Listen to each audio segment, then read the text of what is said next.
Ketika Anda berhenti berbicara dengan seorang wanita, baik itu keputusan Anda sendiri, kebutuhan, atau demi keselamatan diri, seringkali dalam diam Anda akhirnya mengatakan lebih dari 1000 kata. Pernahkah Anda memperhatikan bagaimana ketidakhadirannya dapat menghasilkan dampak yang lebih besar daripada kehadirannya yang terus-menerus? Atau apa sebenarnya yang terjadi pada pikiran Anda ketika pesan-pesan Anda tiba-tiba berhenti diperiksa? Di sini, kita akan mengeksplorasi apa yang sebenarnya terjadi dalam pikiran wanita ketika Anda menggunakan kekuatan keheningan strategis. Tetapi pertama-tama, jika Anda siap untuk mengubah hubungan Anda, tulis komentar kami, "Keheninganku adalah kekuatanku." Ini adalah komitmen publik Anda bahwa Anda tidak akan meminta perhatian yang tidak menghargai Anda. Keheningan atau kebangkitan menimbulkan rasa ingin tahu yang obsesif.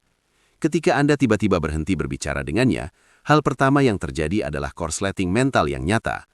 Rutinitas pesan Anda yang dapat diprediksi, visualisasi cepat Anda, respons langsung Anda, semuanya diciptakan oleh orang tua di otak Anda. Ketika pola ini tiba-tiba terputus, sistem peringatan diaktifkan. Ini bukan sekedar rasa ingin tahu biasa, ini adalah rasa ingin tahu yang intens dan mengganggu yang tidak akan membiarkannya tenang. Ia mulai meninjau percakapan terbaru, mencoba mencari tahu apa yang mungkin salah. Ia memeriksa pesan-pesan lama, mencoba mengidentifikasi momen tepat ketika semuanya hening. Ia terus-menerus memeriksa profilnya untuk melihat apakah ia sedang online, apakah ada postingan baru, apakah ia berinteraksi dengan orang lain. Setiap cerita yang ia posting tanpa penjelasan telah dianalisis dengan cermat. Setiap bekas berjemur yang ia tinggalkan di foto lain diperhatikan dan secara mental dipersenjatai. Otak manusia diprogram untuk melengkapi pola yang tidak lengkap. Inilah mengapa musik yang terputus tidak berarti terulang di kepala Anda atau sepanjang hari. Dan begitu Anda menghilang tanpa penjelasan, Anda menjadi sosok ayah yang tidak lengkap dalam pikirannya. Ia tidak bisa begitu saja melanjutkan hidup, karena otaknya secara disprat mencoba memahami apa yang terjadi. Rasa ingin tahu yang obsesif ini jauh lebih kuat daripada pernyataan cinta apapun yang bisa Anda buat. Karena selama kata-kata Anda dapat dipertanyakan, keheningan Anda tidak dapat dibantah. Para filsuf Stoa sudah memahami bahwa misteri memiliki kekuatan lebih besar daripada wahyu. Ketika Anda menjelaskan semuanya, tidak ada lagi ruang untuk imajinasi Anda. Tetapi ketika Anda mempersiapkan diri secara strategis, dalam pikiran akhirnya menciptakan skenario, kemungkinan, penjelasan. Dan semakin dia memikirkan Anda, semakin banyak ruang yang ditempati suara Anda dalam pikirannya.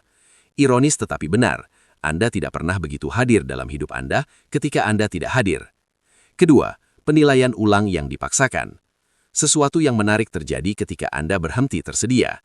Ia dipaksa untuk sepenuhnya menilai ulang nilai yang Anda miliki dalam hidupnya. Ketika Anda selalu hadir, merespons dengan cepat, tersedia setiap saat, nilai Anda dianggap sebagai sesuatu yang pasti. Itu seperti udara yang kita hirup, penting tetapi tidak terlihat. Kita hanya menyadari pentingnya ketika itu hilang.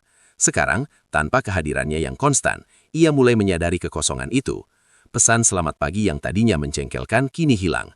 Pertanyaannya tentang hari itu, yang tadinya terasa mengganggu, kini menunjukkan bahwa Anda adalah salah satu orang yang benar-benar peduli. Perhatian berlebihan itu kini menunjukkan bahwa Anda memprioritaskannya dengan cara yang tidak dilakukan orang lain.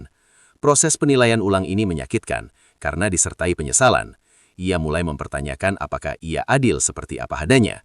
Apakah kehadirannya dihargai sebagaimana mestinya? Apakah ada sesuatu yang istimewa yang terlewatkan karena tidak menyadarinya pada saat itu? Dan di sini prinsip Stoa mendasar muncul. Sebagai manusia, kita hanya menghargai apa yang dapat kita hilangkan. Selama itu pasti, ia dapat memberi dirinya kemewahan untuk tidak menghargainya. Sekarang suara Anda menjadi tidak pasti. Setiap kata dalam suara Anda memperoleh gebat yang berbeda. Yang paling menarik adalah bahwa penilaian ulang ini bukanlah sesuatu yang disadari atau disengaja. Ini adalah proses otak otomatis yang menghitung ulang nilai sesuatu berdasarkan kelangkaan.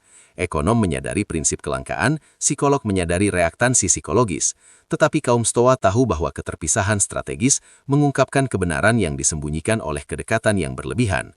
Ketika Anda marah, Anda memaksakan diri mengeluarkan bukan versi suara yang ia ciptakan di kepala, tetapi suara asli yang selalu ada di sana. Ketiga, munculnya metode substitusi. Setelah rasa ingin tahu dan penilaian ulang, rata-rata muncul. Bukan metode sembarang, tetapi metode spesifik dan tajam yang Anda anggap terbaik. Media ini primitif, kita melihat pemrograman evolusi terdalam kita. Wanita secara biologis bercenderung menghargai pria yang juga dihargai oleh wanita lain. Apa yang dilakukan psikolog adalah pembuktian sosial romantis. Ketika Anda menghilang tanpa penjelasan, dalam pikirannya ia otomatis mempertimbangkan hipotesis yang lebih mengancam, wanita lain.